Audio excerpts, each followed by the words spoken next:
Bismillahirrahmanirrahim. Assalamualaikum warahmatullahi wabarakatuh. Kembali bersama saya Abdillah Onim, penyiar radio Suara Palestina. Hari ini tanggal 19 November tahun 2014, di mana beberapa berita terkini terkait kondisi Masjidil Aqsa dan jalur Gaza Palestina telah kami sediakan. Dan berikut ringkasan berita. Zionis Israel meledakkan rumah warga keluarga Syahid Shaludi di Al-Quds. 500 truk material bangunan dan bahan bakar masuk ke wilayah jalur Gaza. Parlemen Spanyol sepakat memvoting pengakuan negara Palestina. Lagi-lagi aksi penikaman menimpa pemukim Yahudi di kota tua Al-Quds.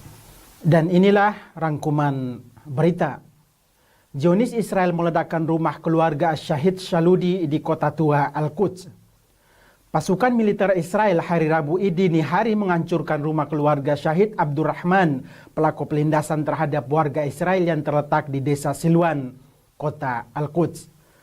Penghancuran tempat tinggal keluarga Shaludi tersebut dilakukan dengan menggunakan bahan peledak berskala besar yang meruntuhkan bangunan hingga rata dengan tanah. Sebelum diledakkan, pasukan Israel sudah terlebih dahulu mengosongkan bangunan 4 lantai tersebut yang dihuni oleh 4 keluarga sang syahid. Abdurrahman Shaludi 2 minggu yang lalu melindas sekelompok pemukim Israel dan menewaskan 2 warga serta melukai 8 orang lainnya. Kembali ke berita dari jalur Gaza. 500 truk material bangunan dan bahan bakar masuk ke wilayah jalur Gaza. Kepala Komite Koordinasi Pemasukan Barang Jalur Gaza, Raid Fatuh, mengatakan bahwa hari Rabu ini 500 truk akan masuk ke wilayah jalur Gaza melalui perbatasan komersial Karem Abu Salem, jalur Gaza bagian selatan. Dalam pernyataan resminya, Fatuh menjelaskan bahwa truk-truk masuk akan membawa bahan bakar material bangunan, bantuan kemanusiaan, dan bahan bakar minyak.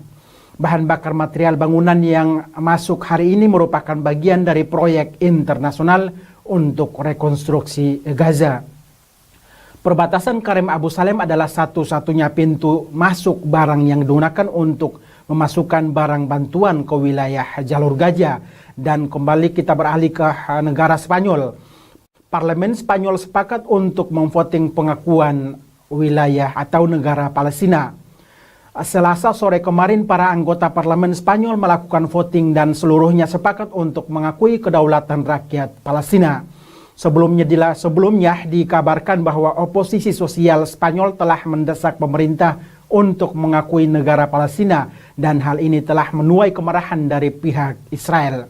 Selain oposisi, para anggota parlemen juga mendesak pemerintah Spanyol untuk mengakui negara kedaulatan Palestina sebagai satu-satunya usaha mencapai solusi perdamaian bagi kedua belah pihak, yaitu Palestina dan Israel. Rencananya setelah voting ini, parlemen akan segera mengirimkan surat ke pemerintah Spanyol untuk segera mengeluarkan statement resmi pengakuan kedaulatan negara Palestina. Dan kembali ke wilayah Al-Quds, lagi-lagi aksi penikaman menimpa pemukim Yahudi di kota tua Al-Quds. Harian Israel Today mengatakan bahwa Selasa malam seorang pemukim Yahudi Israel mengalami aksi penikaman di kota tua Al-Quds. Harian tersebut menambahkan bahwa seorang warga Israel ditikam oleh seorang pemuda Palestina di Al-Quds yang menyebabkan luka cukup parah. Saat ini petugas kepolisian masih terus melakukan pencarian terhadap pelaku aksi ini. Beberapa jam sebelumnya aksi tersebut dikabarkan 5 pemukim Israel tewas, sementara belasan lainnya luka-luka akibat penyerangan warga Palestina ke sebuah sinagog Yahudi di kota tua Al-Quds. Demikian berita terkini Abdillah Onim untuk pendengar radio Suara Palestina. Wassalamualaikum warahmatullahi wabarakatuh.